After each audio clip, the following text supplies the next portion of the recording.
Good morning, everyone, and hi from Uncle Lo from Uncle Lo's Next Adventures. Today, actually, I'm quite excited because I don't know where this is going to take me. Originally, when I thought about this excerpt, I could prepare kind of a learning lesson of maybe 3 or 4 lessons on, just identifying certain emotions that you have and, trying to see if you can be more gentle with yourself with them. Like example, if you have a lot of fear, is what do, right? The first inkling is probably run away, right? Avoid, do something opposite. But, what does it look like if you didn't avoid it?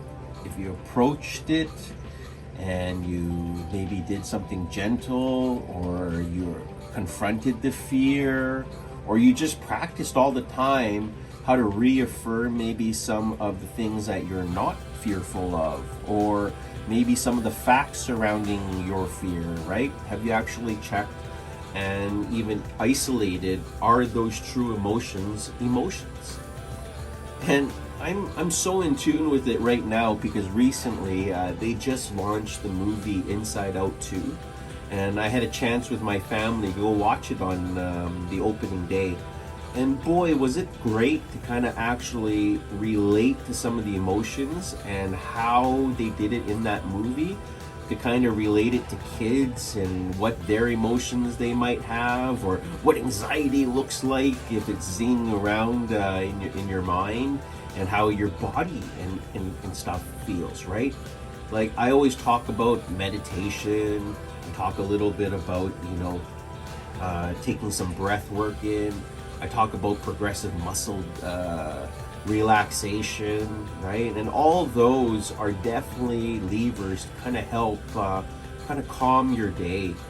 But using an opposite action, like as I mentioned, an example for fear is when your emotions don't fit the facts, right? Or when you're acting on emotions is not effective.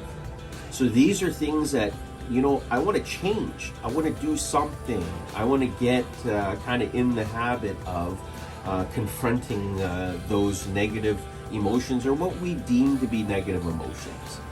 I'm going to actually go through kind of talking about the same process that I think through, because I thought after the movie it was great because my therapist and some friends had actually asked me, how did you like the movie, right? What did you take from it?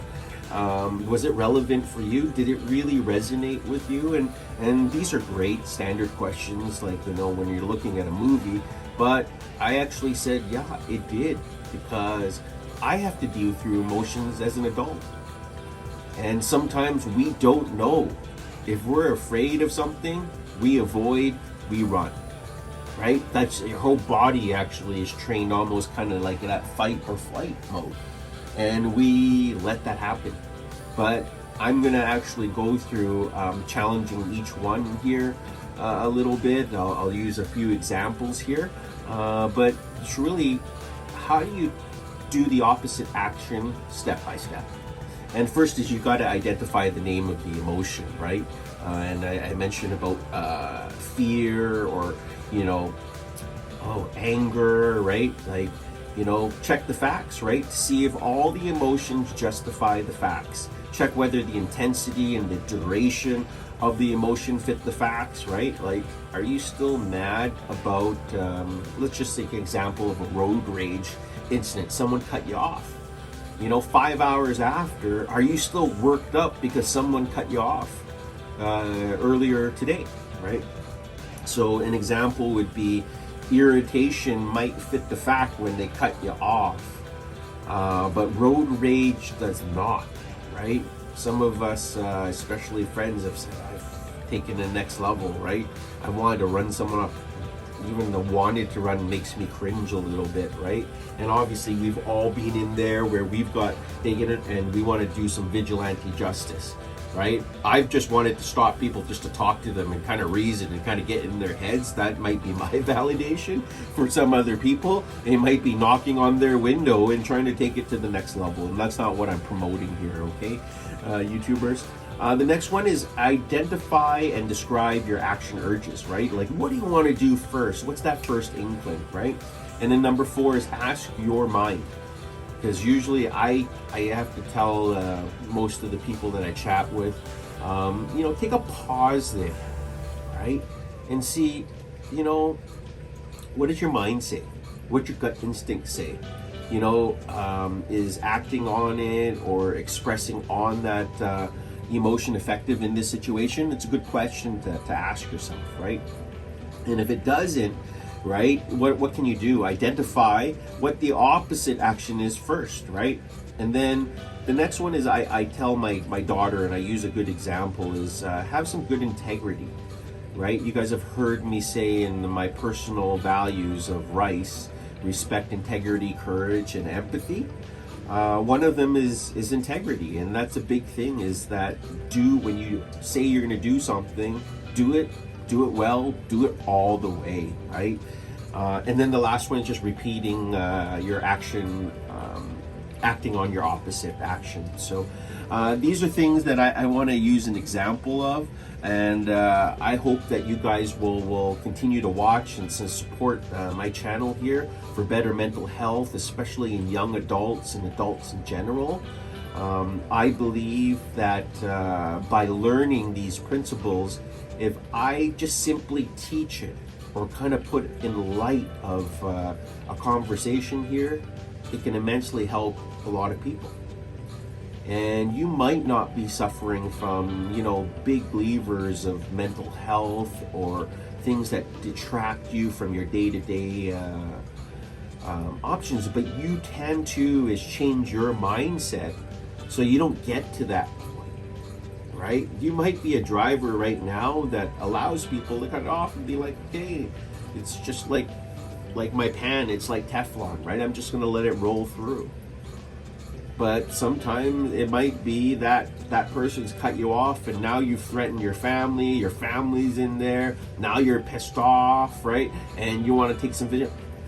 When you get to that point, you might not know how to deal with it. So these are just little nuggets here for you and I to kind of learn, share, grow with, and teach. Because I truly believe that if you can teach it, then you've ultimately learned it. If you put it in practice and you repeat it again, you're only getting to mastery, right? That's something that, I tell my daughter again, is perfect practice makes perfect. But we all know that I've been speaking about not being perfect. So I've replaced that more recently with, what? The efforts that you put in today, you're going to reap tomorrow. Or use something that will inspire them so that there are positive steps and solutions in anything. So even if you're angry today, you can do something different tomorrow, right? Make you feel different too. So let's take an example, okay? Let's take anger, okay? Anger is a good one because I grew up in a bit of not a boys club, but it was okay to exert some anger, right? They would be like, you're passionate about something. Well, you can be angry about it, right?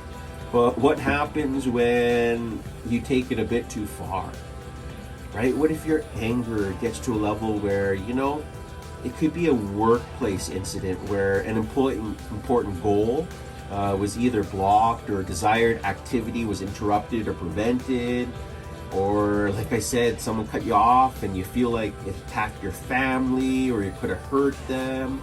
Not only that, the person rolled their window down and then stuck the bird out at you and it started screaming, so you thought, okay, I'm insulted, my family's now insulted, and you teach them, right? And